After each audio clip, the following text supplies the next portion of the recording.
In this video, I'll be taking the GarageBand for iPad user guide and throwing it into Google's Notebook LM AI to create a 20-minute audio summary. Can it teach me and maybe you anything about GarageBand? We're about to find out. Let's go.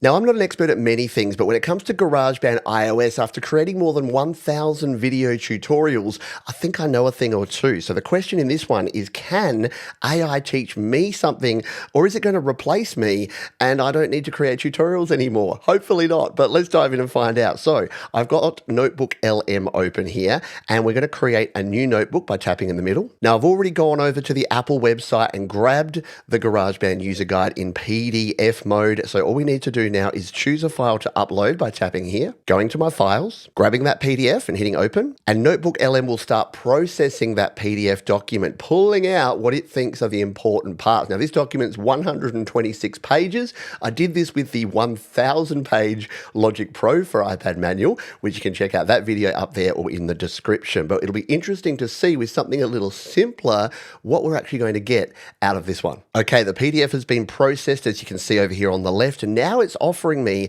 all of these different files that we can create, these written text files, but we're going to do this one. We are going to go to the deep dive conversation and hit the generate button here. And there you go, it's now generating that conversation. I'm doing all of this on my iPad to show you that you don't need a PC or a Mac to do this. You can do it all on iPad. Okay, we have our audio file generated, and this time it's just 15 minutes. So I didn't know about this. I thought they were all around 20 minutes, but I guess it depends on the complexity of the file. So what we can do is actually tap here now and download this. We can play it right here in Notebook LM, but I want to do something fun. I want to download it and then bring it into GarageBand. So let's hit the download button, and we'll jump over to GarageBand where I prepared a nice fresh project. We'll tap on the loops button in the top right corner, go to Files, and hit Browse. Now here in Recents, it's Untitled Notebook. I forgot to give it a name, but we're going to tap on this one and it's going to import this into our GarageBand file transfer folder. We can now bring this across into our project. Tap, hold, drag, and drop. And if we zoom on out by pinching with two fingers, you can see that we now have a complete audio file here. All 15 minutes of this are right here in GarageBand for us to listen to. So what I'm going to do now is play back this audio, listen to this conversation. I'll be pausing as we go through and giving you my views and insights into whether I think this is right on the money or maybe I'm not out of a job just yet. All right, let's jump into some music creation. We're going deep on GarageBand for iPad today. You know, that app that turns your iPad into a full-blown recording studio? Yeah, it's pretty amazing. We're going to be looking at the official user guide and figuring out how to go from musical zero to hero. Right. Even if you've never, touched an instrument before in your life. Exactly. And it's really incredible how GarageBand just makes music so accessible. Right. Forget about expensive equipment or needing years of lessons. This app puts a whole orchestra at your fingertips. Literally an orchestra at your fingertips. It pretty much does. If you haven't used GarageBand before or you haven't watched the more than 1,000 videos on this channel, you've got drums, you've got strings, you've got wind instruments, you've got a whole bunch of things you can use here in GarageBand. So I like that they set the scene by giving your GarageBand, a little bit of a pump up. Let's keep listening. Really. It's like a Swiss Army knife of music tools. It is. So picture this. You open up GarageBand for the first time. Okay. You're greeted by the sound browser. It's like walking into a huge music store. Right. But everything's virtual, Yeah, and it's not just the variety. Right. It's the quality of the sounds. Oh, yeah. You've got everything from classic keyboards and guitars to, like, drums that sound like they were recorded in an actual studio. Right. And then, like, you can even explore these more exotic instruments. Oh, wow. From all around the world. I love that. Okay, so you've got all these instruments staring you in the face. What do you even do next? Yeah, well, that's where you choose your own adventure. Okay. So you can either go down the traditional route with touch instruments, where you actually play like melodies and chords on the virtual instruments, or you can step into the world of live loops. Oh, live loops. Where you're more like a DJ, kind of triggering and arranging these pre-recorded loops. Wow. So I like that they started with the track view, they talked about the sound browser, and then they're talking live loops. So if you're not familiar with GarageBand, live loops is another way to create. If you come out here, you see you've got track view and you've got live loops. Again, all this is covered here on the channel, but you can set up a live loops grid and do what they're probably about to tell us about here, which is create some live loops sounds. Let's keep listening. to build your tracks. So 2 completely different ways to make music Exactly. in the same app. It is, yeah. That's so cool. Think of touch instruments as your like band practice space. Okay. And then Live Loops is your DJ booth. I like that. And the best part is you can seamlessly switch between them depending on what you're feeling. So cool. Okay, let's say I'm feeling the touch instruments vibe. Okay. What kind of like sonic goodness are we talking about? Well, let's start with the keyboard. Okay. And this is, it's more than just a digital piano. It's like having a whole collection of keyboards all in one instrument. Wow. You can play everything from grand pianos to vintage synths to funky organs. Awesome. All with super realistic sounds. So cool. And get this, you can even use chord strips to instantly create like accompaniments. Oh, wow. Or the arpeggiator Yeah. to generate those like swirling hypnotic melodies. That's awesome. I'm already getting ideas. Right. Okay, what else? Very cool. So yeah, the keyboards are one of the best instruments in GarageBand because again, you've got so many different sounds that you can choose from here. And as they mentioned there, you've got the ability to use chord strips here to play along. You've got auto plays as well. And as they were mentioning there, the arpeggiator, which is one of the most underrated features that can really make some cool sounds as well. So yeah, there's a lot of options under the hood there. I know I'm selling myself on GarageBand. I already love GarageBand, but it's good that they're giving this sort of introduction and talking it through in a very simple way, but also not sort of underselling it either. So I'm impressed thus far. Let's continue. What else is in this touch instruments treasure chest? Well, let me introduce you to the sampler. Okay. This is like a sound designer's dream tool. Right. You can literally record any sound you want. Yeah. Like your voice, a bird chirping, a car horn. Wow. And turn it into a playable instrument. So I could sample my like dog barking and make a melody? What's that? Totally. That's hilarious and amazing at the same time. It is. It opens up a whole world of possibilities. Right. You're not just limited to these like pre-recorded sounds anymore. Yeah. You can actually capture the sounds of your environment and turn them into music. I'm officially hooked. What about drums? Before we get into drums, yeah, the sampler is actually a super underrated instrument here in GarageBand. You can import your own sounds, you can record your own sounds, you can change them up, you can really manipulate things in here. And again, if you want to learn about the sampler, yeah, I got videos on the sampler right here on the channel. Let's hear what they got to say about some drums, shall we?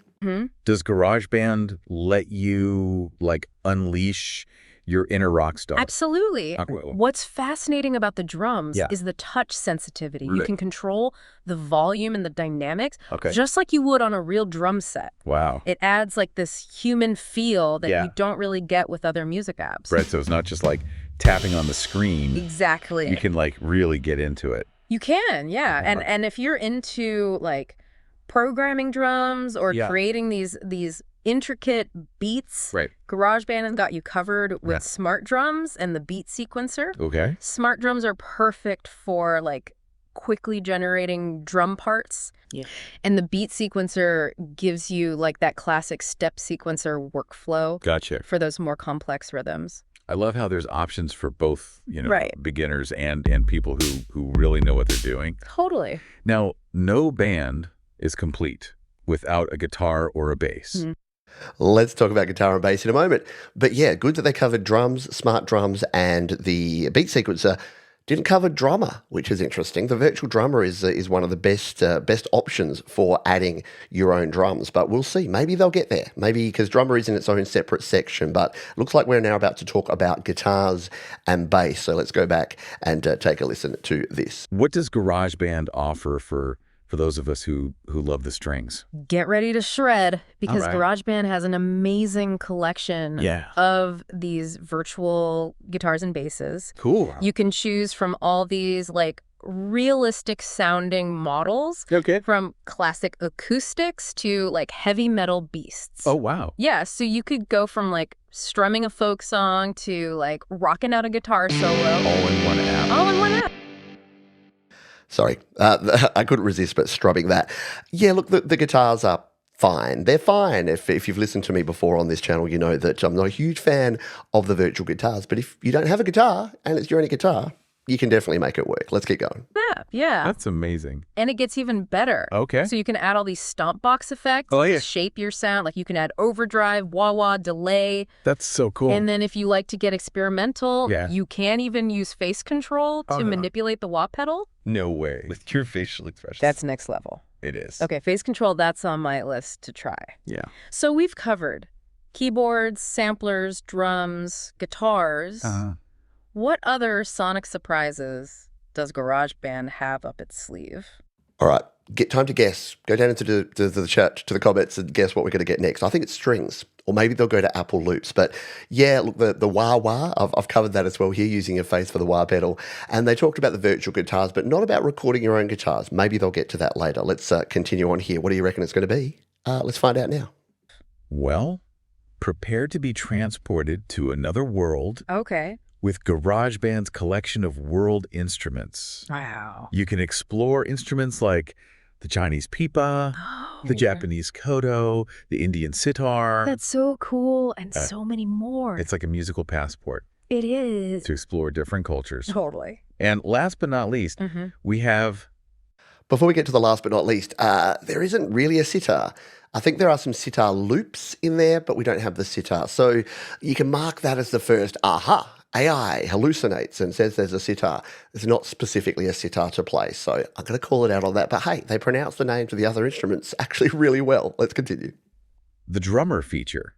Yes. Which is like having a session drummer right in your iPad. Right in your iPad. So you can choose from different like virtual drummers who specialize in different genres. Exactly, yeah. Rock. I forgot that it would start playing the drummer. But yes, we'll continue on in a minute. We'll just mute out this drummer so that we're not listening to Austin on the drums as we go along here. I can just let the drummer take over. You got it. That's awesome. You can customize their playing style. Okay. The complexity of the beat, even their fills. Wow. Yeah, it's a total game changer, Yeah, especially if you're not a drummer yourself. Exactly. Okay, that is a pretty impressive lineup of instruments. It is. I'm seriously blown away by the variety and the depth of the sounds that GarageBand offers. It's a lot. It is. And we've only just scratched the surface here. Right. There's so much more to uncover in terms of like how you can manipulate these sounds, combine them, and create full songs. So let's, before we get into like the world of song construction, we'll take a moment to let all this sonic goodness sink in. Yeah, we need a minute. Right. When we come back, we'll explore how GarageBand can help turn your musical ideas into fully realized tracks.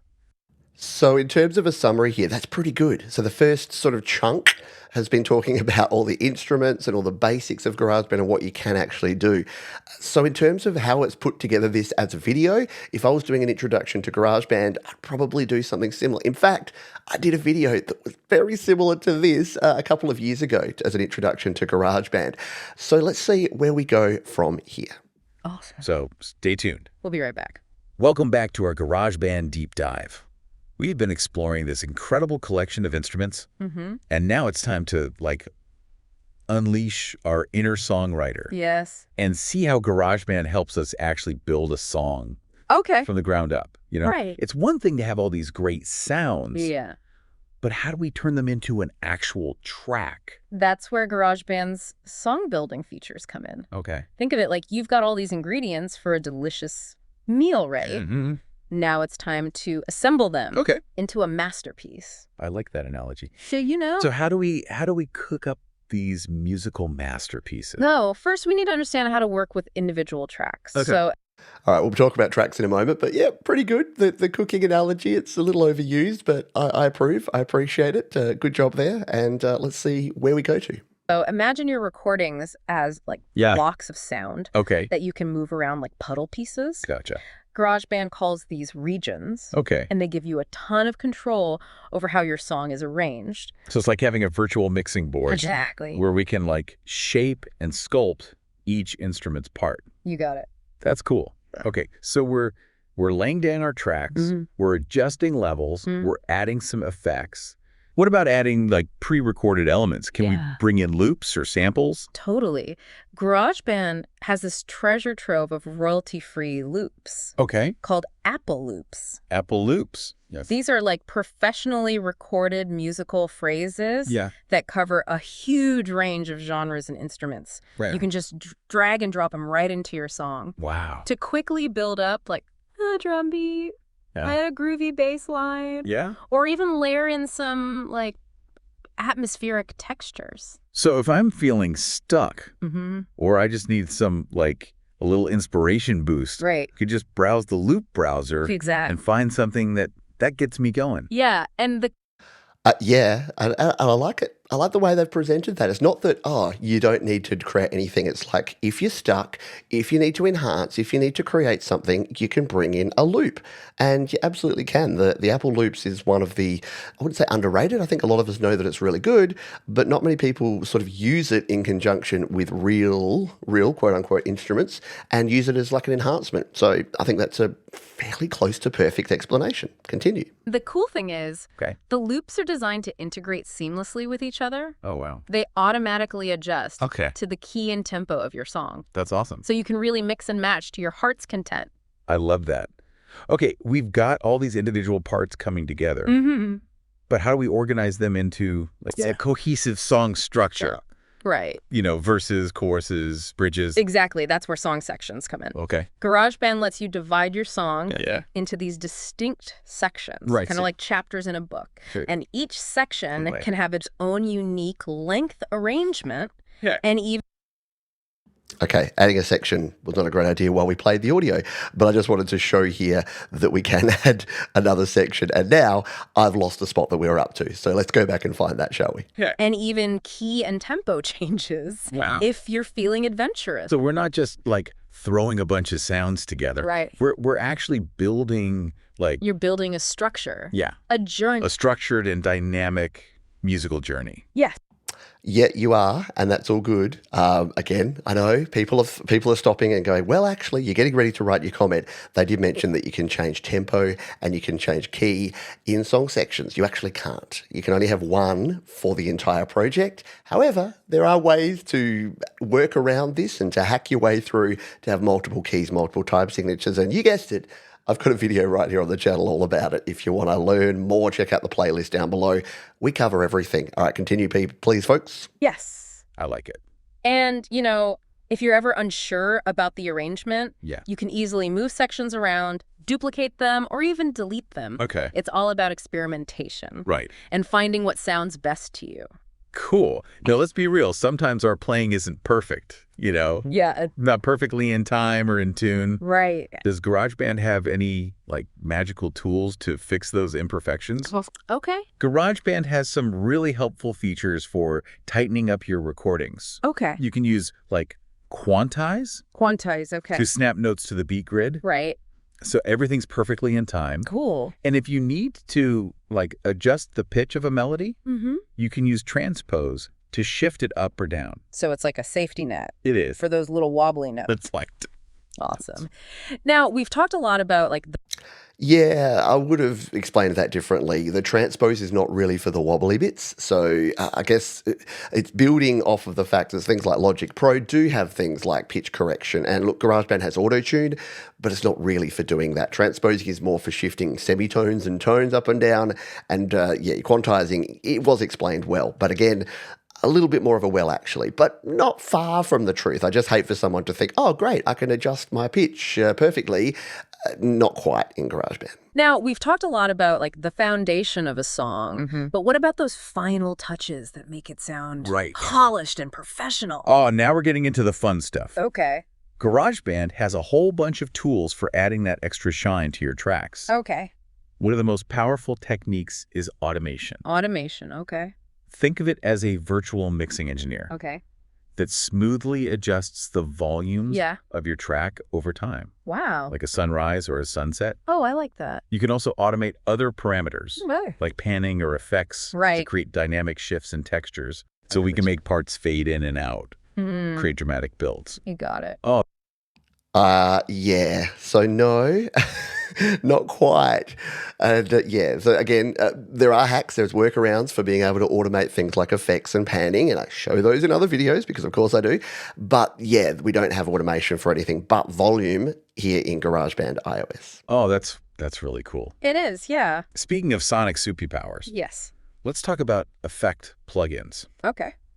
GarageBand has a wide range, right? It does. Like reverb, delay, distortion, chorus, EQ. You can use these to add depth, warmth, atmosphere, Wow. even create special effects. I was like a sound design studio It is. in your iPad. Right in your iPad.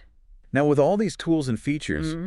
can we connect GarageBand to other music apps? You bet. Okay. GarageBand is super versatile when it comes to connectivity. You can use a technology called Audio Bus Audio bus. to route audio between different music apps. You can make your own custom setup. Exactly. That's awesome. And if you want to use like a MIDI keyboard Right. or controller, Yeah. you can connect it via Bluetooth Okay. to expand your control options. So we're not limited to just the iPad touchscreen. You are not. That's like, it's all about finding the workflow right. that works best for you and your creative process. So a couple of things. Would have talked more about audio units as opposed to audio bus specifically. Didn't mention inter-app audio and MIDI keyboard via Bluetooth, but yes, of course, you can plug in via USB as well. So a few little misses are starting to creep in. I'm not happy about it. Don't worry, I'm not here going, ha, the AI fails. I just think that it's a small concern that it's pulling in information that's not necessarily in the user guide that we fed it. So interesting. This is all experimentation at this point in time. Let's keep going. Now, before we move on to the final stage of our GarageBand journey, I'm curious. Yeah. What aspect of song building in GarageBand has impressed you the most? You know, for me, it's that balance between simplicity and power. It's so easy to get started, right? But it also has the depth and flexibility to satisfy even really experienced musicians. I agree. It's like this hidden gem. It is. That can take you from like musical novice to seasoned producer. Yeah. It's really cool. Yeah, and look, again, I say this all the time, that GarageBand is like Texas Hold'em. It's like really easy to pick up and use, really challenging to master. There's so much depth in there and there's so many things that you can continue working on to keep improving and to keep changing things. And yes, there is a point where you might want to go up to Logic Pro now that we have that available for iPad, but there's so much you can do, so much buried under the hood. I couldn't have made 1,000+ videos about it if there wasn't a lot of things to talk about. Let's see how we finish off here with this GarageBand deep dive. So now that we've built our tracks, it's time to share them with the world. Yeah, let's do it. So when we come back, we'll explore how GarageBand helps you collaborate, be accessible, and share your music with everyone. Okay. Stay tuned. I kind of like the 3-part thing. Welcome back to our GarageBand journey. We've gone through this amazing world of instruments, learned how to build songs. And now it's time to explore how GarageBand lets you collaborate, share, and really make music accessible to everyone. Yeah, it really goes beyond just being like a solo music making tool. Right. It opens up a lot of doors for connection and creativity. Okay, tell me more about these collaborative features. So imagine this. You and your friends are jamming together, each of you on your iPads playing different instruments. Yeah. That's what GarageBand's Jam Session feature makes possible. Hold on. So we can all connect wirelessly and play music together, like in sync. Yeah, it's like having a virtual band practice. Wow. That's amazing. Right in your living room. Perfect for jamming with friends, family, even in a classroom. That's so cool. It is. So now, I've got a confession to make. I've never used Jam Session in my life. I barely even know what it does. From what I understand, you can get multiple iPads and you can all play virtual instruments together. I can't imagine how it's not a laggy, latency-fueled mess, but and no one seems to talk about it. So, in terms of answering the question, can the GarageBand user guide being pumped into AI teach me anything? Probably that it's time that I finally actually explored the world of Jam Session. What do you think? If you'd like to see me do a video about Jam Session, you know what to do. Leave a comment. Let me know. Let's continue. So let's say we've created this awesome track. Okay. How do we share with the world? Well, GarageBand gives you tons of options. Okay. You can send it through email, messages, Right. create ringtones, even export to other music platforms. And if you want to work with people remotely, you can easily share files through iCloud Drive. So we can collaborate no matter where we are. Exactly. That's really cool. But what about folks who might have trouble with a touchscreen? Right. And that's where GarageBand's accessibility features shine. Okay. It has full voiceover support. Wow, voiceover support. How does that work? So VoiceOver gives spoken descriptions of everything on the screen. So like the instruments, the controls? The instruments, the controls, the settings, the editing options. Wow. It also has custom gestures for navigating the app. So visually impaired musicians can, like, fully create. They have full control. That's it's so important that everyone can experience music. Yeah. And GarageBand is setting a great example. Totally. So I'm actually super happy about that. Of all the things that it could have selected to talk about in 15 minutes, it spent at least a minute on accessibility because GarageBand is for everyone. I honestly believe that. And we have number of creators. We have literally dozens of creators in this very community who are visually impaired, who are completely blind or who have vision difficulties. And using VoiceOver, it's amazing. I've seen videos of folks in the community like Omni Collective Creativity who's able to put together entire GarageBand projects without being able to actually see any of it. So VoiceOver, pretty powerful. And the collaboration tools, I mean, I don't need to tell you that I love the fact that people can collaborate within GarageBand. I've collaborated on dozens of tracks and it is a super powerful way to create music. Let's see what we finish off with here. So as we wrap up our deep dive into GarageBand for iPad, I think it's clear that this app is much more than a simple music tool. It's a gateway to a whole sonic universe. Yeah, a collaborative space for all levels of musicians. And a fantastic example of inclusive design. And for you, dear listener, we leave you with this. What kind of music will you create? Ooh, good question. With all these tools and the easy-to-use interface, will it be a soundtrack, a pop song, some electronic music? The possibilities are endless. They are, so go out there, experiment, have fun. Yeah, unleash that creativity. Who knows, maybe we'll hear your GarageBand masterpiece someday. Thanks for joining us on this dive into the world of GarageBand for iPad Time. And it's cut off. So that was a bit anticlimactic. Was that my fault? Let's just see if we missed a little bit at the end there. No, it just ended. So, yeah, it looked like they were about to close out there, but let's not worry too much about that. So in terms of the overall, my impressions of this, pretty good. So in terms of the good, create that 3-part summary where it went, here's all the instruments, here's how you build a song, and then here's how you share it. It's almost like create, record, and release. It's almost like 3 stages of the process is something that we all like to talk about around here. So I kind of dug that. I like the quality of the interaction. Look, to be honest, there's a little bit too much banter, like just random words and noises that, did they need to all be there? I like the conversational style, but maybe got a little bit too much there at some points in the conversation. Quality of information, I'd give it about an 8 out of 10. There's definitely a few things in there that if you listen to just that and you knew nothing about GarageBand, you'd be excited about the pitch control that doesn't exist. You might be excited about the automation of panning and effects that doesn't exist. But in terms of getting the majority of it right, yeah, the quality of information was pretty good. In terms of being able to learn something from this, I think this would be a great jumping off point for learning things. You might not have known, for instance, that there were world instruments. You might not have known about the existence of the sampler. You might not have known that you can use Apple loops, that there are heaps of Apple loops in there and the way you can use them.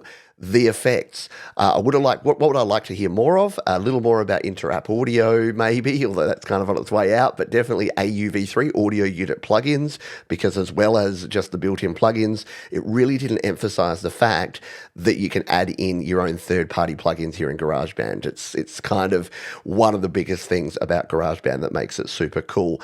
So that was sort of missing. Didn't touch on FX, didn't touch on all the instruments. The strings, I think, are highly underrated here in GarageBand, and it didn't talk about them.